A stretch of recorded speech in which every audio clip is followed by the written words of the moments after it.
Jumpa lagi dalam mata kuliah akuntansi manajemen pada pertemuan kelima dengan topik penganggaran. Penganggaran operasional dan aspek keberlakuan dalam anggaran. Anggaran adalah suatu perencanaan keuangan perusahaan untuk masa yang akan datang yang sekaligus juga berperan sebagai alat pengendalian. Ada beberapa manfaat dari anggaran. Yang pertama adalah perencanaan, yang kedua pengambilan keputusan, yang ketiga pengendalian, yang keempat komunikasi dan koordinasi, dan kelima adalah penilaian kinerja. Keterbatasan dari anggaran akan dijelaskan dari berikut itu sangat berkaitan dengan aspek keberlakuan. Karena subjek dan anggaran tersebut adalah manusia, yakni manajer dan karyawan, tindakan mereka pun dipengaruhi oleh anggaran itu sendiri. Begitu pula sebaliknya mereka juga mempengaruhi anggaran yang dibuat. Umumnya anggaran dapat disusun secara top down dan bottom up. Anggaran disusun secara top down tidak melibatkan partisipasi para subordinate, seringkali bersifat subjektif. Dengan kata lain, kalau menyederhanakan fakta yang ada di lapangan dan cenderung mengabaikan kompleksitas yang sesungguhnya dihadapi oleh manajer. Penyusunan anggaran dengan pendekatan bottom up atau sering juga disebut dengan penganggaran partisipatif juga memiliki keterbatasan. Masalah lain yang timbul dari anggaran partisipatif adalah pseudo participation, merupakan sebuah sikap di mana manajemen tingkat atas hanya sekedar melakukan formalitas ketika mendelegasikan perintah kepada para bawahan untuk menyusun anggaran. Pada akhirnya anggaran tetap disusun berdasarkan keputusan manajemen tingkat atas. Terakhir sudah pasti akan terjadi perusahaan yang merupakan anggaran di mana pada umumnya kinerja hanya diukur berdasarkan aturan keuangan adalah timbulnya perilaku mayopik.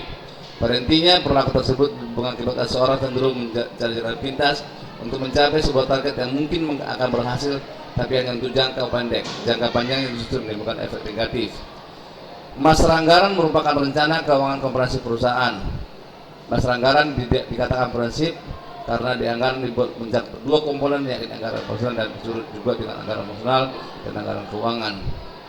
Anggaran operasional disusun berdasarkan satu, anggaran penjualan, anggaran produksi, pembelian bahan baku langsung, tenaga kerja langsung, overhead, kesediaan barang jadi akhir, kos produk terjual, dan biaya penjualan administratif. Setelah perusahaan menyusun anggaran penjualan, maka langkah selanjutnya adalah menyusun anggaran produksi yang menceritakan tentang berapa unit yang harus produksi untuk memenuhi kebutuhan penjualan dan mencukupi target persediaan akhir di gudang. Rumus yang akan digunakan adalah unit produksi sama dengan ekspektasi unit penjualan ditambah target unit persediaan akhir dikurang unit persediaan awal. Anggaran kas dikatakan sebagai sumber kehidupan bagi perusahaan, sehingga anggaran kas merupakan salah satu anggaran yang paling penting dalam master anggaran.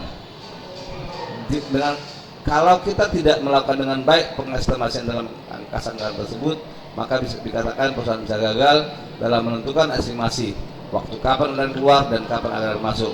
Oleh karenanya, memahami anggaran kas adalah hal yang paling penting dalam pengelolaan sebuah bisnis.